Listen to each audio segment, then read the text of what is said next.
également raisonner historiquement sur les grandes figures du passé, patriarches, rois ou prophètes, que célèbrent les religions dans leurs textes sacrés. Avant d'aborder le cas de Mohammed, prophète de l'islam, je vais prendre un point de comparaison. Je vais commencer en évoquant un livre récent intitulé « Dieu de la Bible, Dieu du Coran » que j'ai co-signé avec le grand bibliste Thomas Römer. Notre échange s'est déroulé dans le cadre des questions que nous posait le philosophe Jean-Louis Schlegel sur nos domaines de recherche respectifs. Voici en substance ce que répondait Thomas Römer à propos d'une question qui lui a été posée sur les figures de Moïse et d'Abraham dans le corpus biblique. Nous savons, a-t-il répondu, que l'histoire de Moïse, telle qu'elle est racontée dans la Bible, s'inspire de plusieurs récits. Nous avons également des indices qu'il s'agit d'histoires inventées. On nous raconte par exemple qu'Abraham quitte Our avec ses chameaux autour de 2000 ou 1750. Or, à cette époque, il n'y avait pas de chameaux, ou du moins, ils n'étaient pas domestiqués. De même, la légende qui veut qu'Abraham quitte Our pour la terre promise, dans le but de montrer aux lecteurs croyants qu'ils peuvent et doivent quitter Babylone pour rejoindre Jérusalem, ce récit sur Abraham, c'est une invention du milieu sacerdotal qui se trouvait aussi parmi les déportés à Babylone. Au début de l'époque perse, il s'agissait d'encourager les exilés à retourner à Jérusalem et en Judée. Si Abraham avait fait un si long chemin, nous ne pouvons aussi que le faire, semble être leur message. Pour ce grand spécialiste des textes bibliques, Moïse et Abraham sont donc des figures de récits et non des personnages historiques réels. Ces figures ont été construites au fil du temps et des vicissitudes historiques pour répondre à des enjeux de différentes époques, notamment celle de l'exil à Babylone, des élites juives de Jérusalem au VIe siècle avant l'ère chrétienne, entre 587 et 539. Le Coran, à son tour, reconstruit plusieurs siècles plus tard les figures d'Abraham et de Moïse. Il en fait des prophètes et des messagers envoyés à leur peuple. Il s'agissait alors de légitimer le parcours inspiré de Mohammed en lui donnant des devanciers. Abraham et Moïse auraient eu un itinéraire de vie semblable au sien. Ils l'auraient finalement emporté grâce au soutien de leur allié divin. Cela donne un horizon d'espoir à l'action de Mohammed qui est confronté à l'hostilité des siens.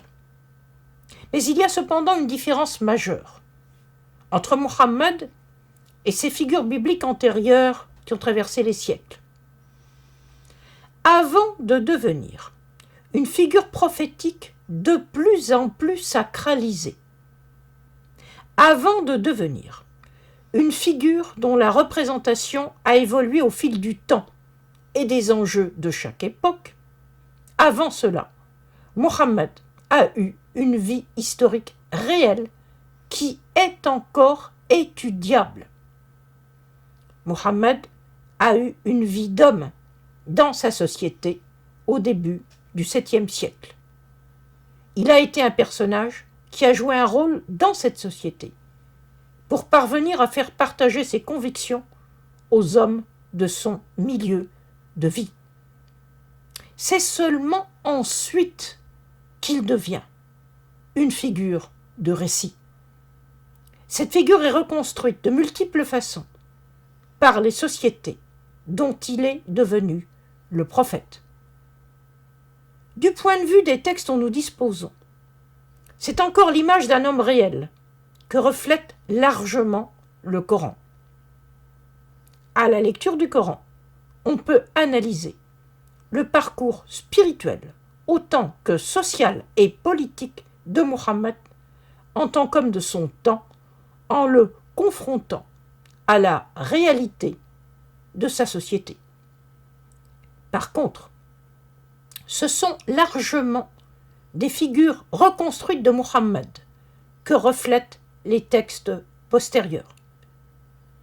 Ces textes commencent à s'écrire au début de la période abbasside, donc après 750.